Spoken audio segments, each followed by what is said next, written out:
Hey, we're the Massholes. We're on the West Coast. We're the West Coast Massholes. We're the Massholes on the West Coast. We were from Mass. We were holes when we're there, but we came out here and now we're West Coast Massholes. Welcome to West Coast Massholes. I'm Todd Anderson. This is Ron, and that's Hi, Ron. Josh Wingate Hi. over there. Hey. Hi. Hi, Ron. We're back. I got to start the timer because last time we went like a full 15 minutes over, and that's against the contract that Josh has with Blursh. So we can't not. If we make that mistake again, we're going to get a fine. There's going to be legal action. We can't have that. We talked last week for so long about something that everybody's still talking about, which well, especially after the recent events, because while everybody, and they continue, like today, like it's a reflection on comedy. What does this mean for comedy? It's always, what does this mean for comedy? It doesn't mean anything. Joe Rogan is not funny. It's not a big deal, but it's just not going to affect comedy at all. But like all this stuff that's coming on the news, like the GOP declared that January 6th was legitimate political discourse. And the investigation into January 6th uncovered that there's actual evidence that Donald Trump tried to pay someone to adjust voting machines or something. Like there was all that news, but we're still talking about Joe Rogan. I find that fascinating. But I did want to ask you, because you were playing devil's advocate last week, has your devil's advocate rocked this way or that? Rocked? You see what I did there? Yeah, because Dwayne Johnson was in support of Joe until Whoops. Oops. Yeah, I know yeah. But then did you see David Goggins put a post out? You know David Goggins? No, I know Walter Goggins. I like that guy. I like Walter Goggins. Yeah, David Goggins is a ex-Navy SEAL. He's a black man, and he put out a post in support of Joe, actually. And he said, do I think Joe's a racist? He said, no. Was he wrong for using the N-word? Yes.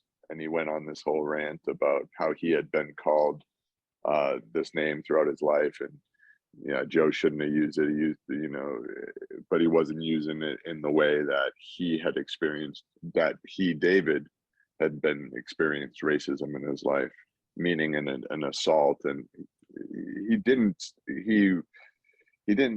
say Joe was right, but I guess the question is, again, I know you're qualifying this defense because he's a person of color, and that's fine. There always is. No, I'm not. Will defend a racist. I was just reporting. I'm reporting. Well, I know. I'm just saying. I just think that's funny. I just like how many times do you have to casually drop that word on your podcast? Would they pull 70 episodes? Spotify did. I mean, so at least Spotify's admitting, yeah, we can't have that. But like, how many times does a guy have to demonstrate, casual racism or maybe less than casual racism, depending on how you feel about the use of that word, before, he is a racist? Exactly. What's the limit? It all seems pretty racist to me. Yeah. I mean, he seemed racist to me when we were talking last week about that color spectrum. That seemed like odd and racist to me, because two white guys having this conversation about identity politics and all. I don't know. It just struck me as icky. I didn't like it. So it seemed racist to me, but I could hear the argument. But now it's just kind of hard. I mean, if you've seen India Ari's video, which is like really one of the best video reactions I've seen to this thing, it's like it's kind of hard to argue that he isn't racist. And it's, for me, it's I'm not a cancel culture guy. I'm all for giving him another shot, but he would have to actually apologize and acknowledge his racism. He did. Well, he Oh, he didn't did? say he was. He didn't He didn't. apologize He for being. didn't. He Yeah, he didn't didn't. apologize His for saying apologies racism. He apologized for getting in uh trouble. That's well, what he yeah, I apologized for. think probably, but he said yet that he said it was in distaste and that he yeah, I don't remember, but he said put some note about that it wasn't his word, you know, kind of like Bill Mayer did that time when he used the word, and then Ice Cube came on his show, Mm-hmm. and and you know, Yeah. What, Ice Cube got mad at him, right? oh yeah, oh Mhm. yeah, yeah. But Ice Cube is also an anti-vaxxer Trump supporter, so I'm kind of confused by that whole. Well, you know, that's neither here nor there. I mean, I think it's a I simple guess that's rule. two Just, different things, but yeah, even though yeah. whites, Trump's whole policy is like white America, so I mean, I just don't get it. You No, know? I don't get Ice Cube's politics either. But I do get his reaction to Bill Maher.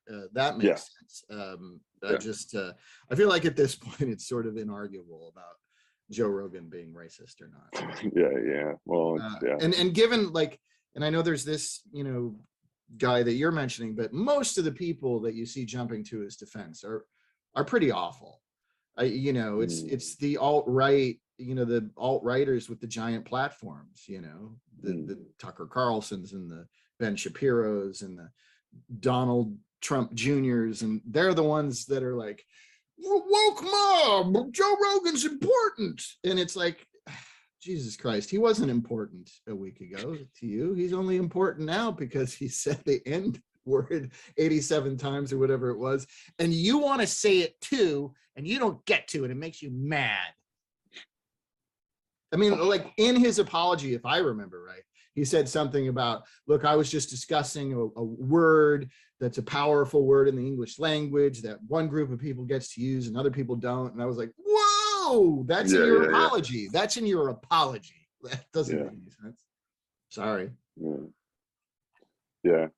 Anyway, it doesn't matter I was more playing devil's advocate with Joe Rogan. I'm not with Joe, with the psychologist. Yeah, I know. with I Jordan wanted to Peterson. But yeah. clarify. Yeah, but I knew this was going to come up today, and I'm like, my argument doesn't look so good right now. But you So were I'd like to arguing about stay what the psychologist was saying, who maybe, because I don't know yeah, who the psychologist is, maybe it has the misfortune of having guilty by his association. reputation Yeah, yeah, tarnished by association, which, you know, is too bad. But we make our choices about whose platforms we go on to and who we let interview us. hmm And I know Bill Maher, you mentioned Bill Maher, like he always makes the argument, you know, if you're a pundit, you know, a lefty pundit, you should go on Fox News and talk to Tucker Carlson. And I'm like, I don't know what good that does. I mean, like, what does it do except give Tucker Carlson and his audience fodder to call you all sorts of names, snowflake, libtard, whatever it is, and make an ass out of you, because they don't need actual, you know, evidence or real solid No. arguments to tell you you're wrong. So what's the fucking point? You know, I mean, I don't think there's a point on going on Bill Maher's show either. I mean, most of his show now is just randos that parrot whatever he wants to say, you know, stop wearing masks and who cares about vaccines and shit like that. Um, I don't know anything about Maher except for what I brought up because I saw some clip about it because I don't watch his shit. Like I said last time, the last thing I saw was that movie he did, the Religulous. Religulous. But back to the same kind of subject. What is your take on, because I find it interesting, all these people now coming to defense of Rogan and free speech and all this nonsense, yet they're backing pulling all these books out of schools. You Yeah. know, I mean, that, to me, yeah, it's like you can it's so funny to me because we could like nitpick and get into the details of it, but it just, like, on its surface, it just really looks like people who want to drop N-bombs, white people who want to be openly racist, who are mad that they can't be, you but know. the irony is, like, such a book, say, let's talk about To Kill a Mockingbird, right? So Sure. that word is littered throughout that book, and you could argue, you can make the case that that book is a book on anti-racism and what it is to be a good person, especially living in the area that they lived in Alabama. And you could argue different times, and now that book could never be written by a white woman. You just couldn't do that. But however, the point we're talking about now is, debate the novel and whatever. That is one of the books being banned from schools. Yeah, and Mouse is being Mouse. Yeah, yeah. And I mean, no, I know like there's there's no end to white fragility in this country. Nobody wants to face up to their own racism, and that's what it's about. Like that pulling those books and fighting for Joe Rogan is all about protecting our racism and not admitting that we're racist at the same time. That's what everybody wants to be racist, but they don't want to be called racist. It's ridiculous. It's ridiculous that we keep having this fucking conversation. Free speech as long as you don't mess with my fragility. Yeah, well, but it's not free speech. I mean, the people who say that want, I don't want to I'm not everybody. There's a small amount of people who are idiots for a different reason, but like the people who are defending, Joe Rogan mainly for that free speech thing, they're not interested in free speech. They're not interested in freedom. They're interested in making the rules. They want to take over the country. They want to make the rules. They want to subjugate people according to these constructs of race. They do. They do. And they don't want to be bothered for feeling that way. They just want that to be, that's how it is. These are the rules. I mean, it's fascism. It's sick. It's hatred and it's sick and it's pathetic. I mean, they call us snowflakes, but they're the snowflakes because they can't reflect on themselves and the place that they live in and the realities that they live in and go, oh shit, I'm an asshole. I've done this, and I continue, anyone who is, an activist on any level or anti-racist on any level, if they're white in America, they have to check themselves all the time. Because I uncover things that, just things in my head that are prejudiced on some way, casually prejudiced on some way that I didn't even realize. I mean, it happens all the time. And I get some people reacting to it as being aggravated. We're talking too much about identity politics. We're making it about all these things, and that's dangerous. And it, and I'm like, well, I don't really have a problem with people saying, don't call me this,